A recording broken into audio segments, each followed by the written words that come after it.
morning after elections in Nicaragua.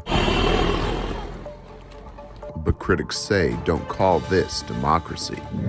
A teacher stops a student with a knife. Kind of looked at him and let him know, hey, it's okay, man. In a powerful act of kindness.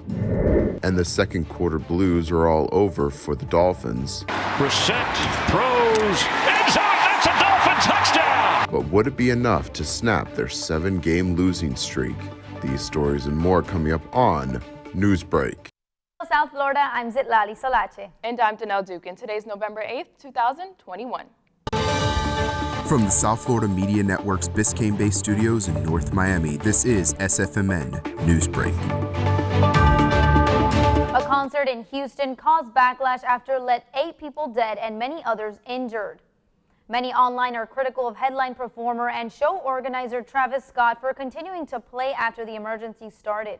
As Britt Conway from our news partner CNN reports, the rapper himself is speaking out this morning.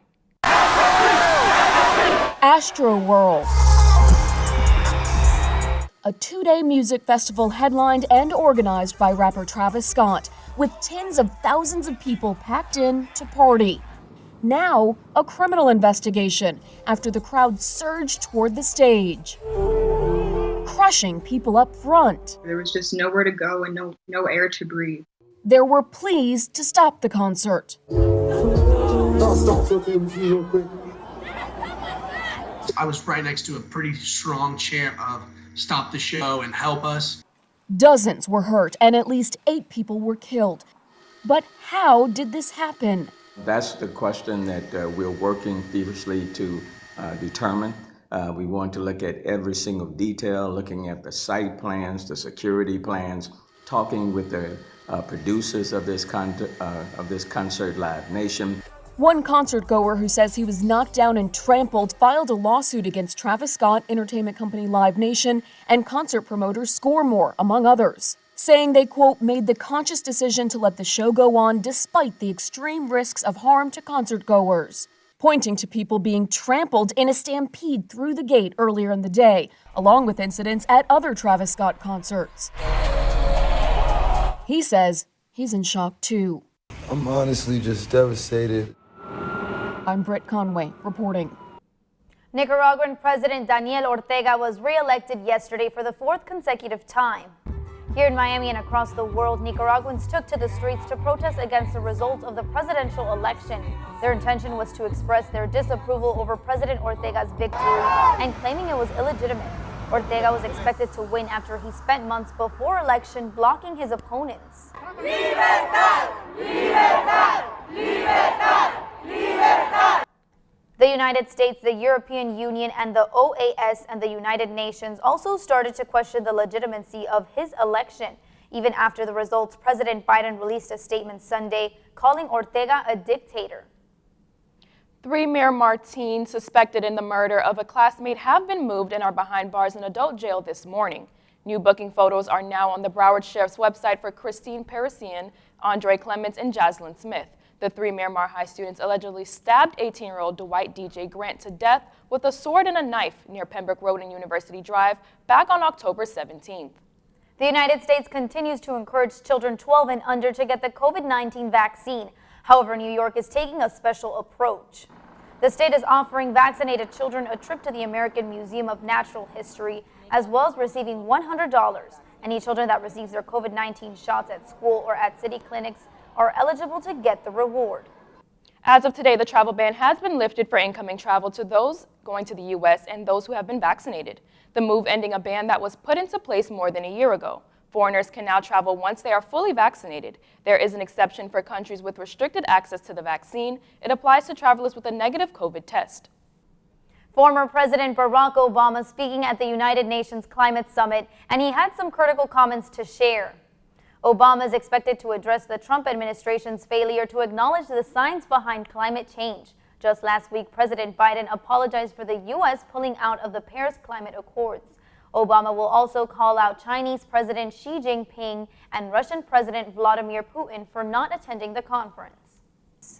SpaceX's Crew 2 was set to splash down off the coast of Florida later today, and when they do, they'll be wearing astronaut diapers. This news comes amidst multiple delays that plagued the SpaceX Crew missions, including a broken toilet. The launch of Crew 3, which was supposed to be over the weekend, has been delayed until Wednesday because of bad weather. After a 17-month-long shutdown, today marks the first day back for the Brightline train service here in South Florida. The high-speed rail system is returning to standard operation after halting its services at start of the pandemic. New safety measures are being put into place with contactless e-tickets and check-in system, mask requirements, and the company-wide employee vaccinations. The Dolphins and the Texans brought both one-win seasons into Hard Rock Stadium, and this morning only one of them can say that. No Tua yesterday, same goes for star receiver Devontae Parker, but Miami did have home field advantage. Backup QB Jacoby Brissett was able to connect on 2 touchdown passes, and Fins also added a field goal to win the game 17-9. Miami hosts Baltimore on Thursday. We all know about polar bears, but have you heard of polar bears? That's still ahead, and so is this story. And I heard, hey, Mr. Tribble, there's a fight, they're fighting. In a daring display of compassion, a California teacher shows us there's more than one way to put an end to a fight. Newsbreak will be back in 2 minutes. Freedom. It's at the core of who we are. The freedom to live without fear, to jog where we please, to wear a hoodie. The freedom to breathe. Before we celebrate the freedom most Americans have, we must fight for the freedom all Americans deserve. Because all lives can't matter until Black lives matter.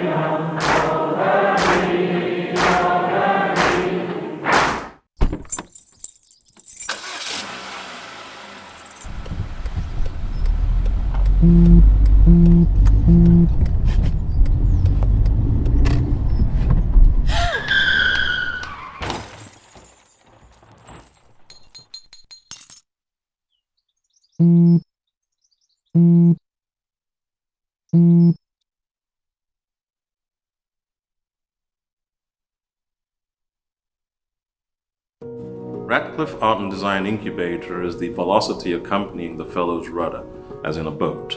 Unless there is movement or action, the planned direction is of little consequence. We encourage the creative ideas into action, and from the experience of doing, we critically assess the feedback, adjust, and set out to rediscover the potentialities of an entrepreneurial mindset.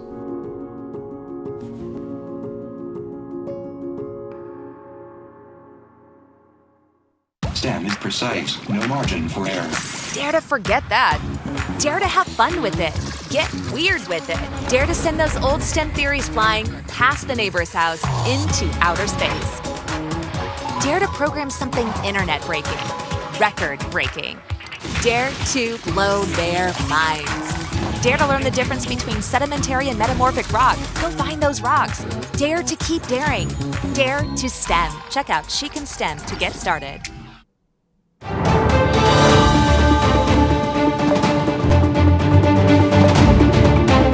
Here is the moment captured in a few frames of video as a teacher helped to change the course of a fight at a high school. Ryan Tribble, who teaches near San Jose, now describing how he helped end a fight on campus involving a knife. Tribble is seen reaching one student as the other was attacking the other with a knife.